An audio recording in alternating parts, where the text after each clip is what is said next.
Bienvenue sur les cours de Jean-Phi pour une leçon consacrée aux polynômes complexes, à l'ensemble des polynômes complexes et de x, dans lesquels on verra le théorème fondamental de l'algèbre, théorème de D'Alembert-Gauss.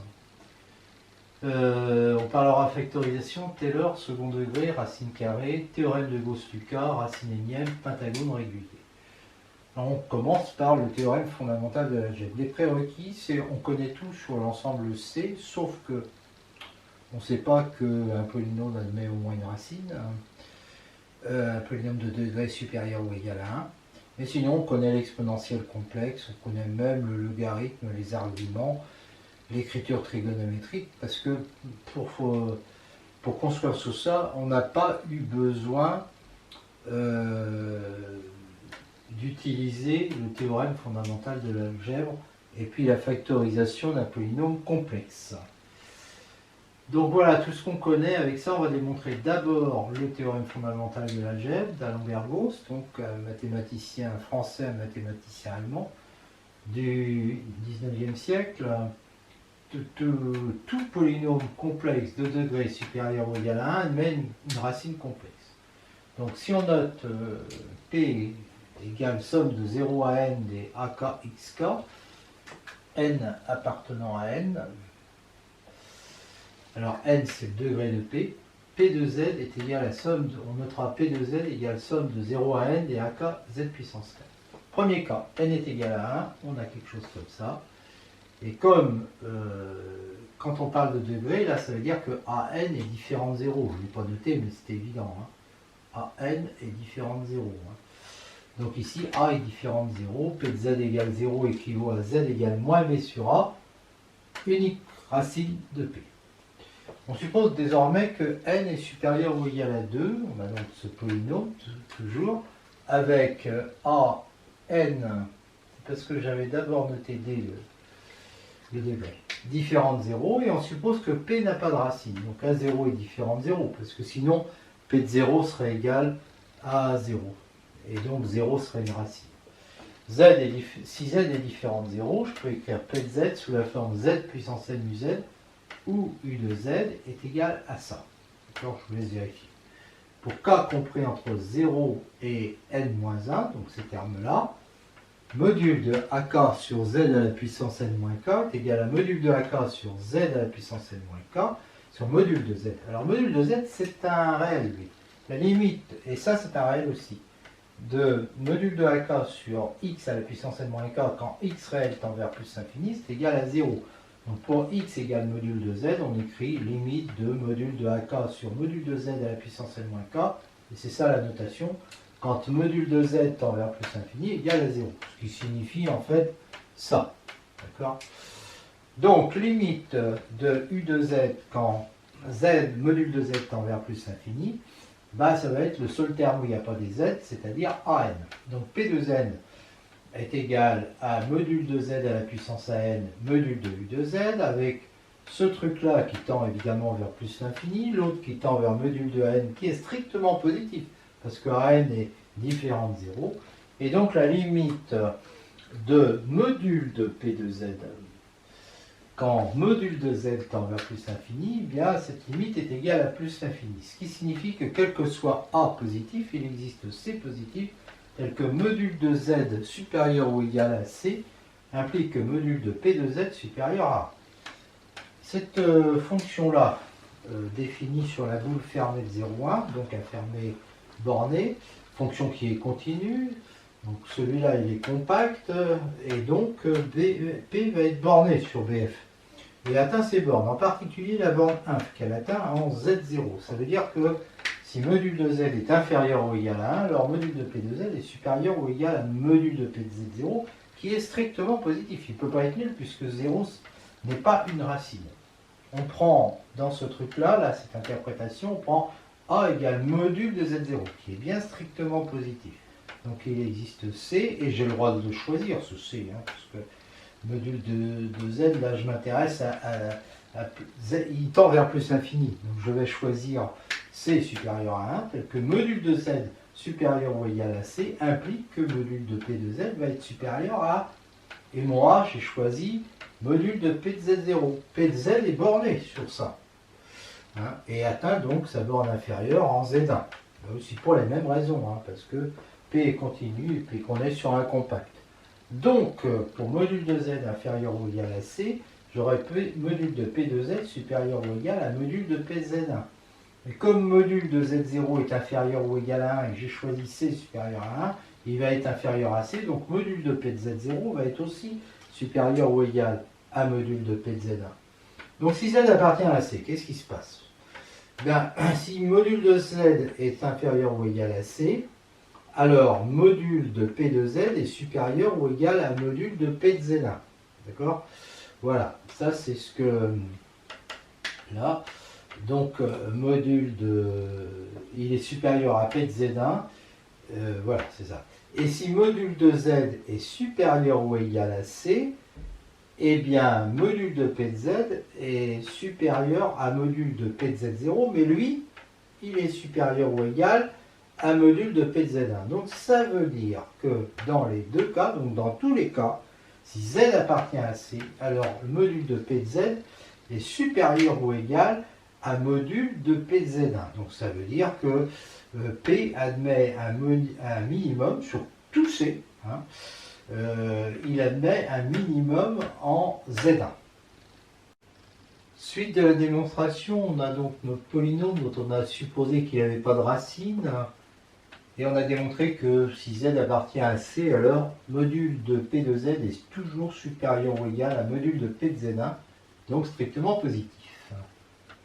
J'ai cette fonction qui a T appartenant à C associe P de T plus Z1, donc ça va être ça, et donc en T c'est un polynôme de degré n, parce que son terme le plus haut degré c'est AN T puissance n, et que AN est différent de 0. G de 0 égale P de Z1, et donc différent de 0, puisque P n'a pas de racine, et G de T va s'écrire comme ça. C0 c'est G de 0, donc différent de 0, soit appelons M le plus petit K positif, vérifiant ça et ça. Alors il y en a... Ça existe, hein, parce que Cn, par exemple, ça vérifie bien ça. Mais on prend le plus petit. Donc on va pouvoir écrire G de T égale C0 plus ça, parce qu'entre les deux, tous les autres sont nuls, plus ça jusqu'à Cn, T à la puissance n.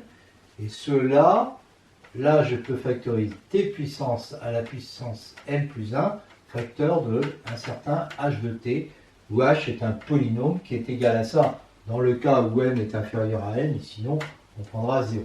Quel que soit Z0 appartenant à C étoile, cette équation-là a une solution. En effet, si θ0 est un argument de Z0, on peut écrire Z0 égale module de Z0 exponentielle de Iθ0.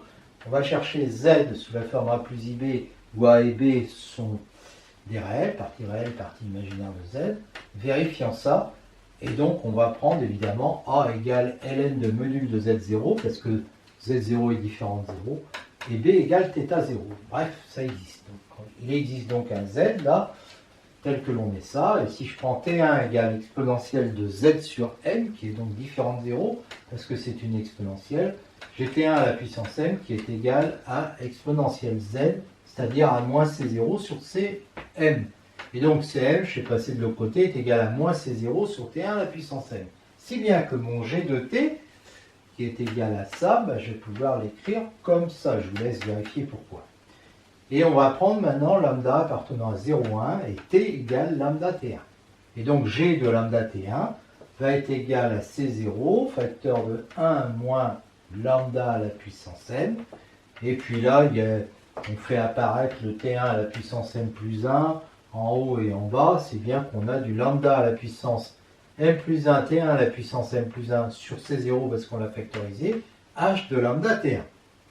Bon, ça c'est positif, et puis ça je l'appelle Q de lambda, et il se trouve que c'est aussi un polynôme ça. Donc, et c'est continu, et ça va être borné si je prends lambda appartenant à 0,1.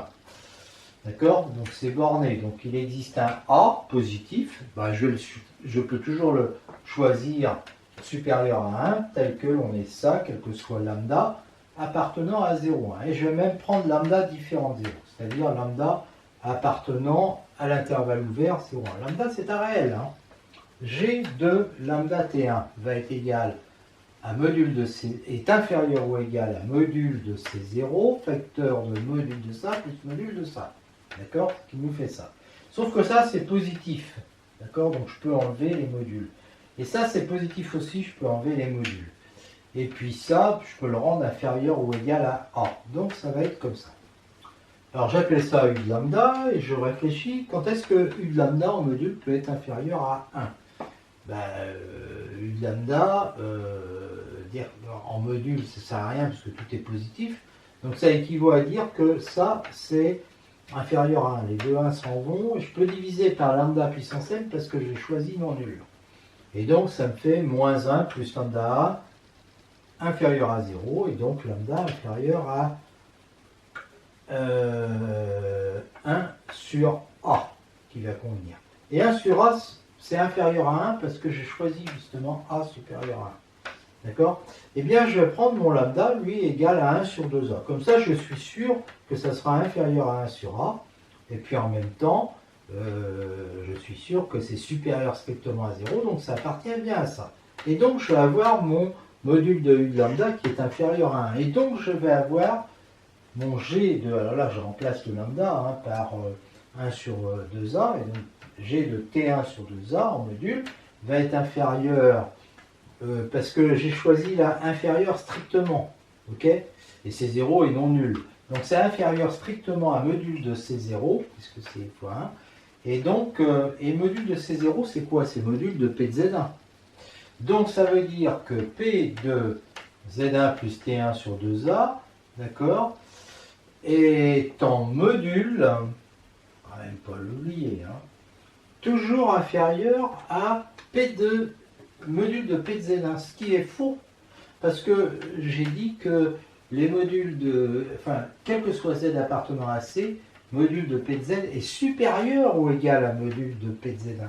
Donc là j'ai une contradiction, donc ça veut dire que ma première hypothèse était fausse, et donc ça veut dire que P a bien une racine.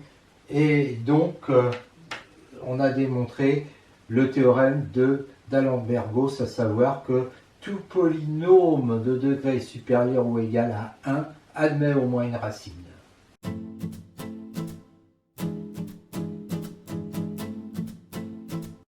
Conséquence, tout polynôme complexe P de degré n supérieur ou égal à 1 est factorisable en un produit de n facteurs du premier degré, c'est-à-dire des termes de la forme AZ plus B, AB complexe à différentes zéros. Donc admet au plus une racine distincte.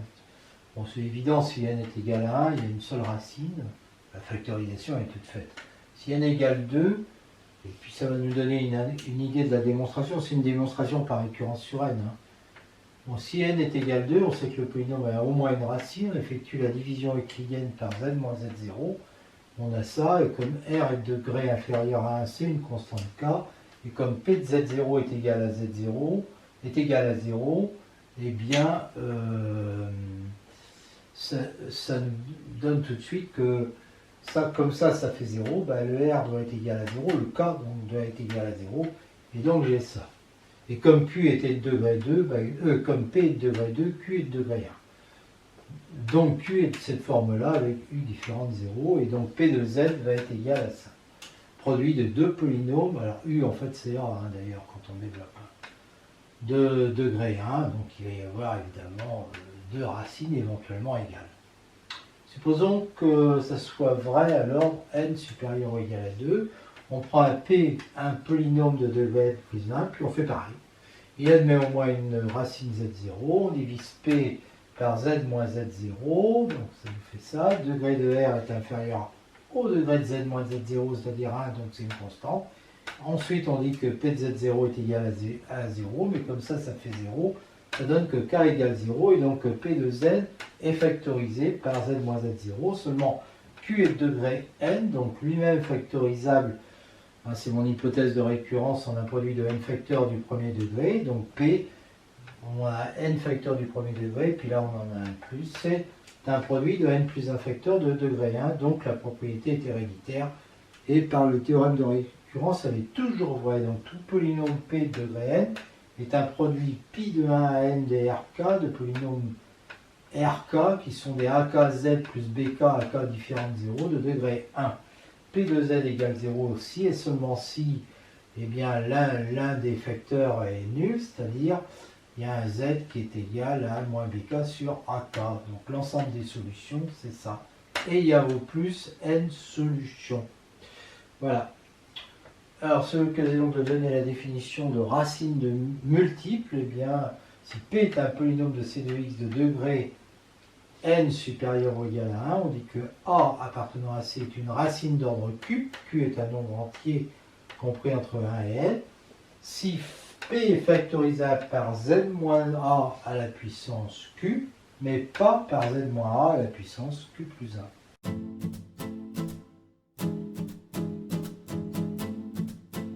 On va parler maintenant de la dérivée et des dérivées d'ordre quelconque d'un polynôme.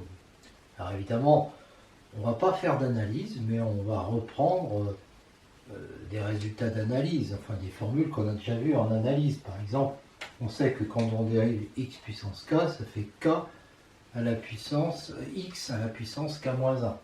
Donc ce qu'on appelle la dérivée du polynôme p, c'est, alors qui est de degré n, eh bien ça va être le polynôme 0 si n est égal à 0 ou l'infini. L'infini c'est quand p égale 0. Autrement dit 0 si p est constant, et sinon c'est donné par cette formule qui ne nous étonne pas, et dans laquelle on voit que le degré de P' va être n-1 parce que n est différent de 0. Dérivée successive, si P est un polynôme, la dérivée d'ordre 0 c'est lui-même, la dérivée d'ordre 1 c'est P' évidemment, et pour n supérieur ou égal à 1, la dérivée, on a une formule de récurrence qui permet de définir Pn plus 1. Ça va être Pn, la dérivée de P d'ordre n, et on va le montrer tout de suite, que c'est la dérivée d'ordre n de P'. Donc ça, on va le montrer par récurrence. C'est vrai pour n est égal à 0, je vous laisse lire.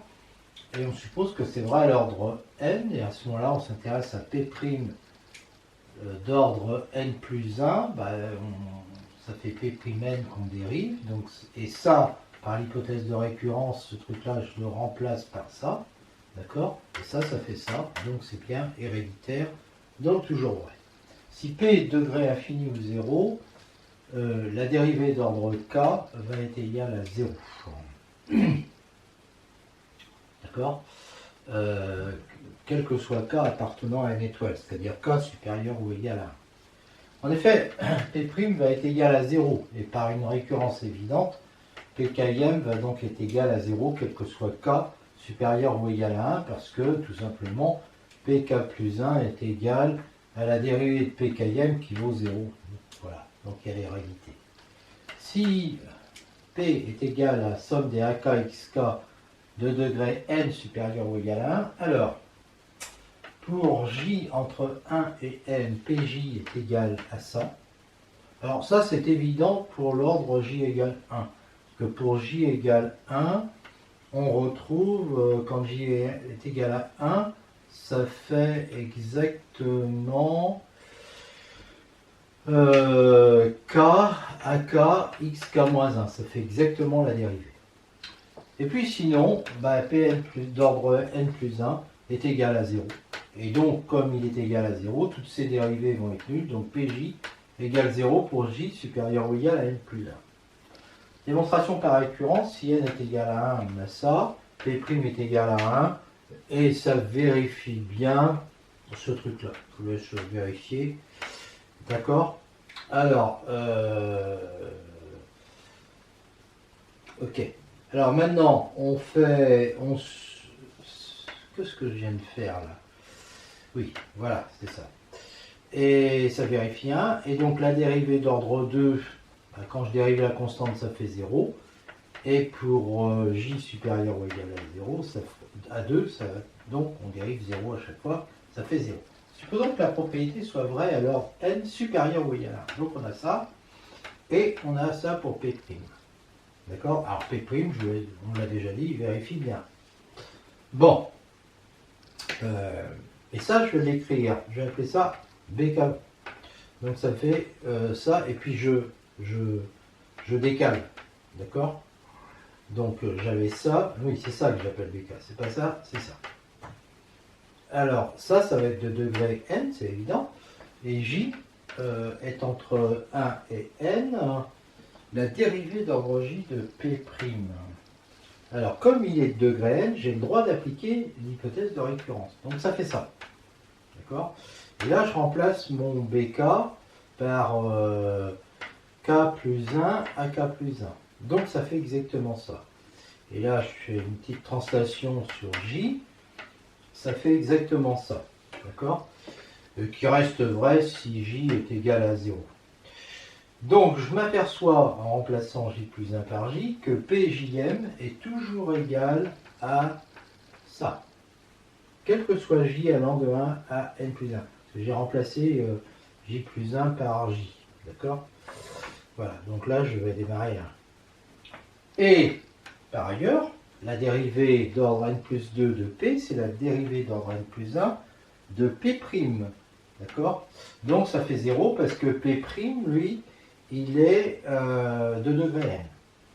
Et donc après, bah, c'est classique, hein, pour j égale, j'ai une dérivée qui est égale à 0, donc toutes les autres qui suivent vont être égales à 0, donc pj égale 0. Donc en fait, j'ai bien démontré ça, quand P est un polynôme de degré n plus 1. Donc la propriété était vraie à l'ordre 1 et elle est héréditaire, donc elle est toujours vraie d'après le théorème de récurrence. Donc on a bien démontré cette propriété. Formule de Taylor. Taylor, mathématicien anglais, fin XVIIe siècle, XVIIIe siècle. Un polynôme P de C de x de degré n supérieur ou égal à 1, A appartient à C, et P est égal, alors P est égal à la somme de K égale 0 à N des PKIM de A sur factoriel K, x moins 1 à la puissance K, qui peut s'écrire aussi P de Z égale somme de K égale 0 à N des PKIM de A sur K factoriel, Z moins 1 à la puissance K, quel que soit Z appartenant à C. Donc on a P, et on considère Q égale P de x plus 1, qui est donc égal à ça. Polynôme de degré n, parce que son terme de plus haut degré, c'est AN, qui est non nul, hein, parce que c'est le terme de plus haut degré de P, x puissance n. Et P de Z, évidemment, P de Z, il est égal à Q de Z-1, parce que si je fais Q de Z-1, je remplace x par Z-1, ça fait bien P de Z, quel que soit Z appartenant à C. Le polynôme PJ, c'est ça. D'accord? Et donc PJ de A, c'est ça. Je remplace ça par A. Voilà. Au passage, je dis que ça, c'est factoriel K sur factoriel K moins J. Et là, je fais apparaître le J parmi K en utilisant ce qui est évident ici. Et donc, je me retrouve avec factoriel J, somme de ces trucs-là. Bon. Q, maintenant, c'est la somme des AK x plus 1 à la puissance K. Donc, c'est la somme des AK, et là, je développe par le binôme de Newton. D'accord? Et je change l'ordre. D'accord? Donc, je fais ça. Et là, je reconnais que c'est ça, en fait. C'est ce que j'ai vu avant. Sauf qu'il y a le coût du factoriel J. Donc, il faut diviser par factoriel J. PJM de A, x puissance J. D'accord? Et donc, si je prends P de Z, c'est Q de Z moins A.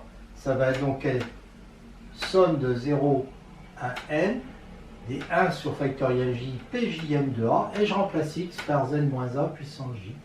Donc j'obtiens ça, d'où j'obtiens ça. Pour A égale 0, ben, ça fait somme des PKM de 0 sur factoriel K, Z à la puissance K, donc ça fait ça. Et bien ces formules vont nous permettre de préciser la notion de racine multiple. On en termine avec les rappels sur la dérivation, avec ces formules bien connues.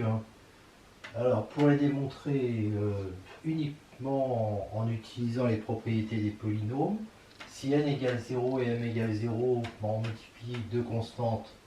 Bon, bah, la dérivée P' est nulle, la dérivée Q' est nulle, et PQ est une constante, donc sa dérivée est nulle, donc on a le résultat. S'il y en a un qui est de degré 0 eh bien ça veut dire que c'est une constante, P égale A0. Et donc quand on multiplie, ça fait ça, et quand on dérive, ça fait ça. Et ça, c'est quoi? C'est A0 fois la dérivée de Q. Bah, on peut dire que c'est P'Q plus PQ', vu que P' est égal à 0. Et sinon, on est dans le cas le plus général. Donc, on sait que UK, c'est la somme des A, I, B, J, tel que I plus J est égal à K. Et donc, sa dérivée, c'est la somme des K, UK, XK moins 1. P' est égal à ça, Q' est égal à ça. P'Q plus PQ', c'est la somme de ces trucs-là avec les doubles des K qui sont des sommes de A'Bj plus des sommes de AIB'J. À chaque fois, il faut que I plus J soit égal à K. Donc ça fait ça en fait. C'est somme pour I plus J égale K de ça plus ça. Mais on remarque que I plus J égale K, ça veut dire aussi I plus 1 plus J égale K plus 1. Donc je vais remplacer mon I plus 1 par I, d'accord, et ça va me faire ça. Et donc, du coup, comme I plus J est égal à K plus 1, je le sors de la somme. Et c'est K plus 1, somme des A, I, B, J, I plus J égale K plus 1. Autrement dit, c'est K plus 1, U, K plus 1. D'accord, le U que j'avais avant. Donc, je vois que P'Q plus PQ' est égal à la somme de 0 à N plus M moins 1 des K plus 1, UK plus 1, XK, que je peux écrire K, UK, XK moins 1 en allant de 1 à N plus M. Et là, je retombe sur la dérivée de PQ, d'où le résultat. Voilà. Alors pour la deuxième, ben, c'est évident, par récurrence sur N.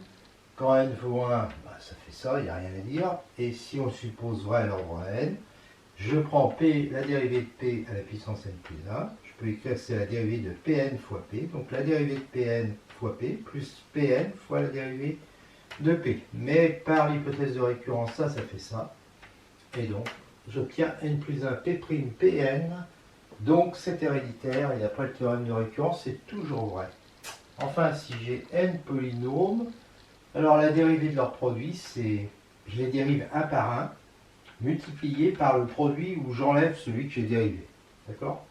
Bon, bah, par récurrence sur N aussi. Pour N égale 2, ça fait ça. Donc ça marche, ça correspond bien à la formule. Hein. Parce que P2, c'est le produit des deux, sauf que je ne mets pas P1. Bon, puis là, c'est pareil. On suppose que c'est vrai à l'ordre N, et on en prend N plus 1. Et donc j'écris que ça, c'est le produit des N premiers que je dérive, fois Pn plus 1, plus les N premiers que je dérive pas, fois la dérivée du dernier. Donc là, ça va être la somme des P'J produits des K premiers, sauf celui qui est d'indice J, plus la dérivée de Pn plus 1 fois le produit des N premiers. D'accord? Bon, ben ça se va très bien ensemble, puis ça fait la somme de, cette fois-ci, N plus 1, c'est-à-dire je fais varier J de 1 à N plus 1, et puis là j'ai les P'J, produits de 1 à N plus 1 des PK. Donc c'est héréditaire, et d'après le théorème de récurrence, c'est toujours vrai.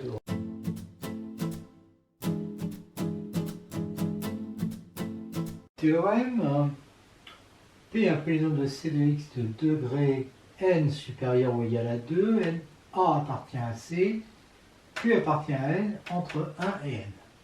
A est une racine d'ordre Q du polynôme P si et seulement si les pkm de A sont tous égaux à 0 pour K allant de 0 à Q moins 1. Et la dérivée Qm de P en A est différente de 0.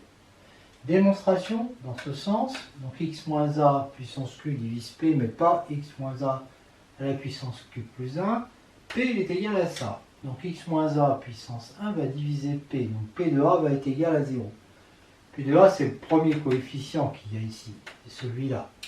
Donc le premier coefficient est nul, donc p s'écrit à partir de k égale 1. Si q est supérieur ou égal à 2, alors x moins a au carré va diviser p. Mais x moins a au carré divise déjà ça. Donc x moins a au carré va diviser p moins ça, c'est-à-dire ça. Et donc ça veut dire que p' de a est égal à 0. Et on continue comme ça. Supposons qu'à un moment donné, donc c'est une récurrence qu'on fait, une récurrence sur J, supposons qu'on ait P km de A égale 0, quel que soit K allant de 0 à J, où J est inférieur à Q-1, ce qui permet d'en remettre une couche. P va donc être égal à ça. Mais x moins a à la puissance j plus 2 divise P, parce que j plus 2, il va être... Ça, c'est inférieur ou égal à Q moins 2. Donc, plus 2, c'est inférieur ou égal à Q. Donc, x moins a à la puissance j plus 2 va diviser ce truc-là. D'accord? Mais, et comme, donc, il va diviser ça. D'accord? Si vous voulez, je me suis mal exprimé. P était égal à ça. X moins a, j plus 2 divise P. Donc, il divise ça. C'est ça qu'il fallait dire. Mais, x moins a à la puissance j plus 2, il divise ça quand on commence à j plus 2. Donc, il va diviser la soustraction. Donc, il va diviser le premier terme qu'il y a là. C'est-à-dire qu'il va diviser P j plus unième de a, x moins a à la puissance j plus 1 sur factoriel j plus 1. Donc, comme là c'est j plus 2, là c'est j plus 1, il faut que le coefficient soit nul. C'est la même chose que ce qu'on a fait avant avec P' de a égale 0. Donc, ça veut dire que P de j plus 1 en A est égal à 0, et donc ça veut dire que cette propriété qui dit ça est vraie à l'ordre 0 et est héréditaire, c'est ce qu'on vient de voir, donc elle est vraie quel que soit K allant de 0 à Q-1. Donc P est finalement égal à la somme, ils sont tous nuls jusqu'à Q-1, les coefficients, donc c'est la somme de K égale Q à N, des P km de A sur K factoriel, x moins A à la puissance K. Mais P Qm de A ne peut pas être nul, sinon s'il était nul, la somme commencerait à Q plus 1, on verrait qu'alors le polynôme est divisible par x moins a à Q plus 1. Donc, c'est différent de 0. Donc, c'est bon. Alors, réciproquement, si tous les coefficients sont nuls jusqu'à Q moins 1, la somme, là, elle commence à Q. Divisible, donc, par x moins a à la puissance Q. Mais x moins a à la puissance Q plus 1 divise cette somme-là quand je commence à Q plus 1. D'accord? Donc, si elle divise P, elle va diviser la différence entre ça et ça, c'est-à-dire ça. Ce qui implique que P Qm de A est égal à 0. Mais ça, c'est faux. Donc, x moins a à la puissance Q plus 1 ne divise pas P. Donc, P est un polynôme de degré n supérieur ou égal à 2. Donc, P appartient à C de x. Il admet n racines simples ou multiples, des racines complexes. Z1 jusqu'à Zn, 2 à 2 différents, chaque Zk apparaissant avec un ordre de multiplicité alpha k supérieur ou égal à 1, et donc on a la somme des alpha k est égale à n, d'accord? Parce que, au total, il y a n racines. On a vu que les x moins alpha k, zk à la puissance alpha k divise p. De plus, les x moins zk sont 2 à 2, premiers entre eux, hein, si q divise Q de degré supérieur ou égal à 1 divisait ces deux-là, I différent de J, il diviserait la différence, et la différence serait un nombre complexe non nul. Donc ça ne marche pas. Hein, on a un polynôme de degré plus grand qu'un qui divise un nombre complexe non nul, ça ne marche pas. Donc les x moins zk sont 2 à 2 premiers entre eux, et donc les x moins zk à la puissance alpha k aussi. Ça, c'est des résultats d'arithmétique. Et bon, là, c'est l'arithmétique dans C2X. Donc, voir le chapitre sur les polynômes où on traite justement de cette arithmétique. Donc, le polynôme ici, comme ils sont tous premiers entre eux, va diviser P. Mais ça, c'est un polynôme de degré n, parce qu'on a ça. Donc, P va être égal à lambda fois Q, lambda appartenant à C. Mais comme le coefficient du plus haut degré de P, c'est AN, non nul, eh bien, et que ici c'est x puissance n, eh bien, il faut que lambda soit égal à AN. Donc P est égal à AN, produit de 1 à m des x moins zk.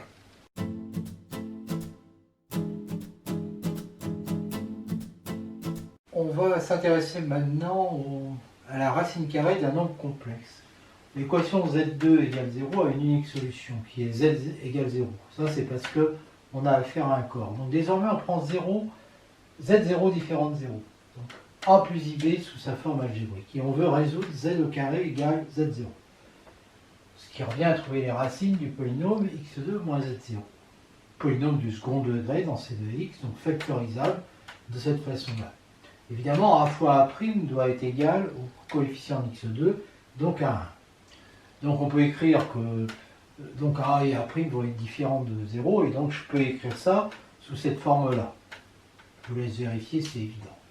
Et donc là, je vois qu'il y a deux solutions, moins BA' et moins B' sur A', et que ce sont les seules. Elles peuvent être confondues. On cherche donc les solutions sous la forme algébrique z égale x plus y, xy appartenant à R. Z au carré égale z0, ça équivaut à dire que alors z au carré, c'est x2 moins y2 plus 2xy égale a plus ib, donc ça équivaut à dire que x2 moins y2 égale a, et xy est égal à b sur 2. Mais on remarque que si on a ça, alors au niveau des modules, ça fait ça, ce qui donne donc ça. Et donc ça veut dire qu'on a ça en plus, quoi. Alors de ces deux-là, on trouve que x2 et y2. Alors il faut s'assurer quand même que ça c'est bien positif. Ça l'est, parce que le module, la valeur absolue de A, c'est inférieur ou égal à la racine de A2, donc à la racine de A2 plus B2. Et donc ça veut dire qu'on a A compris entre ça et ça.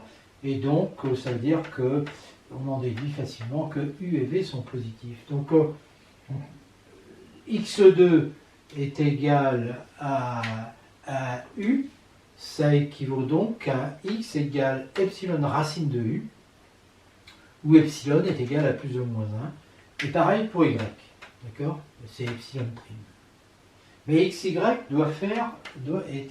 est égal à ça, d'accord? Et donc ça fait epsilon prime sur 2. C'est quoi la racine de UV? C'est quand je multiplie ça par ça. C'est de la forme B-A facteur de B plus A. Ça fait A2 plus B2 moins A2. D'accord? Et la racine de ça, c'est la racine de B2. Donc c'est valeur absolue de B. D'accord? Mais en même temps, il faut que ça soit égal à B sur 2. Donc il faut que epsilon prime sur 2 valeur absolue de B soit égal à B sur 2. Donc que epsilon prime soit du signe de B. Alors, on va décider que c'est positif si B égale 0. Donc si P est supérieur ou égal à 0, on prend X. On a le choix. De toute façon, si je prends X égale racine de U, le epsilon prime est égal à 1 va me donner que forcément Y égale racine de V. Et si je prends X égale moins racine de U, donc le epsilon est égal à moins 1, le epsilon prime du signe de B, c'est-à-dire positif, me donne que epsilon prime va être égal à moins 1 aussi, et donc j'ai ces deux solutions. Et si P est négatif, quand je prends ça, je suis obligé de prendre l'autre, et quand je prends ça, je suis obligé de prendre l'autre. Et donc j'ai ces deux solutions. On remarque qu'à chaque fois, elles sont opposées, ce qui n'est pas étonnant, parce que si Z1 est une solution de l'équation, Z2 moins Z0 va s'écrire Z au carré moins Z1 au carré égale Z moins Z1 facteur de Z plus Z1. Et donc ça c'est égal à 0 si et seulement si Z est égal à Z1 ou à moins Z1. Exemple, résoudre dans C l'équation Z2 égale 3 plus 4i. On cherche Z sous la forme X plus Y, et donc on a ça et ça. Et le module de Z au carré doit être égal à racine de 9 plus Z, c'est-à-dire 5. Et donc x2 plus y2 est égal à 5. Et donc, comme on avait x2 moins y2 égale 3, on voit que x2 est égal à 4 et y2 égale 1. Donc si x égale 2, comme on a 2xy égale 4, on a y égale 1. Et pour x égale moins 2, y égale moins 1. Donc il y a deux solutions, 2 plus i et moins 2 moins i. Et c'est facile de vérifier qu'au carré, elles font 3 plus 4i.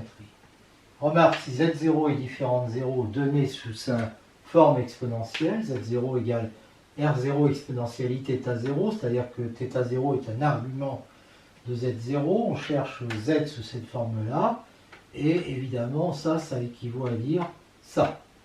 Et donc ça équivaut à dire que r est égal à racine carrée de r0 et que θ est égal à θ0 sur 2 plus capi. Mais alors, exponentielle iθ prend les valeurs. Il prend que deux valeurs en fait. Il prend la valeur exponentielle iθ0 sur 2, obtenue pour k égale 0, et la valeur exponentielle iθ0 sur 2 plus pi, obtenue pour k égale 1. Parce qu'après, si on prend k pair, on va retomber là-dessus, et si on prend k impair, on retombe là-dessus. Donc en fait, z est égal à racine carrée, on retrouve d'ailleurs, racine de carré de R0 exponentielle θ 0 sur 2, puis l'autre, bah, ça c'est exactement moins exponentielle θ 0. D'accord? Sur 2, pardon.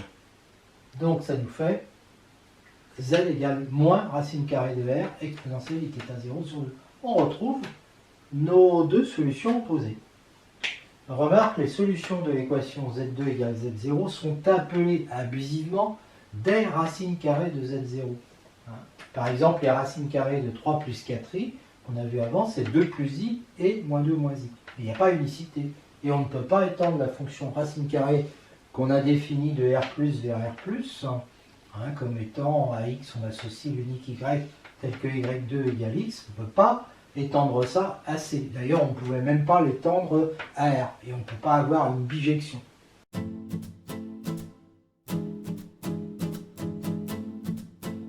Polynôme du second degré, équation du second degré, on a un polynôme ax2 plus bx plus c avec a différent de 0. Il s'agit de résoudre dans C l'équation p de z égale 0, c'est-à-dire celle-là. Si b égale 0, on a ça qu'on sait déjà faire. Bon, mais elle se retrouvera dans ce qu'on va dire après.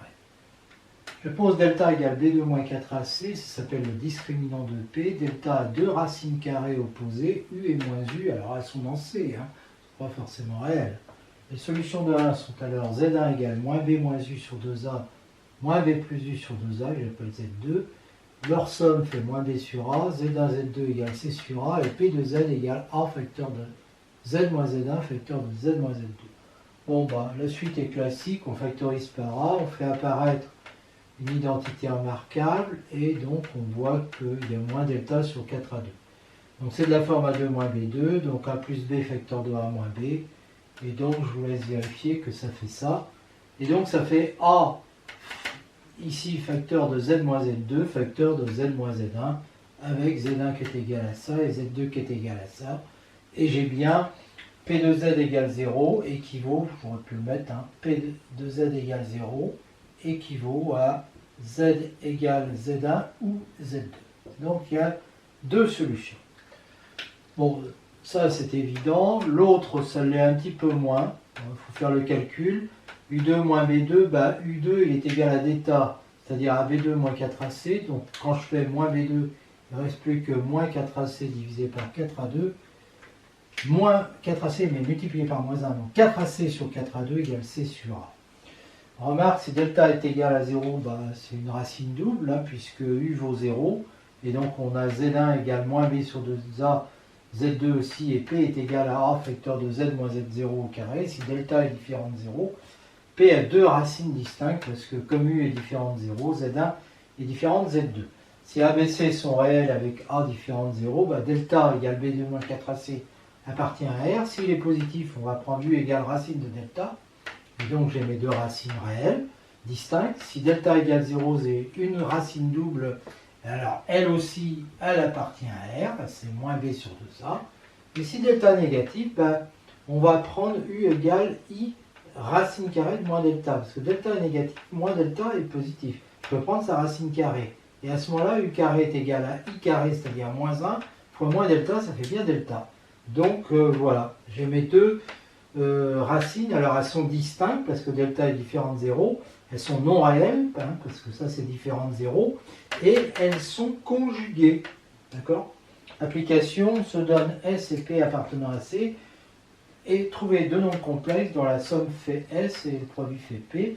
Eh bien S1, S2, Z1, Z2 sont les solutions de l'équation Z2 moins SP moins SZ plus P est égal à 0, démonstration. Et si on a 1, alors je vais remplacer ici Z2 par S moins S1, puis je vais dire que le produit fait P, donc ça me donne ça. Et donc ça me donne cette équation 2, d'accord? Et idem, Z2 est aussi solution de ça, les deux sont solutions de ça. Et réciproquement, si je prends les solutions de 2, elles sont au nombre de 2, je les appelle Z1 et Z2, on a vu avant que Z1 plus Z2 est égal à moins, à l'opposé du coefficient Z, donc ça veut dire l'opposé de moins S, donc ça fait S, et Z1, Z2 est égal à P, donc c'est bien les solutions du problème.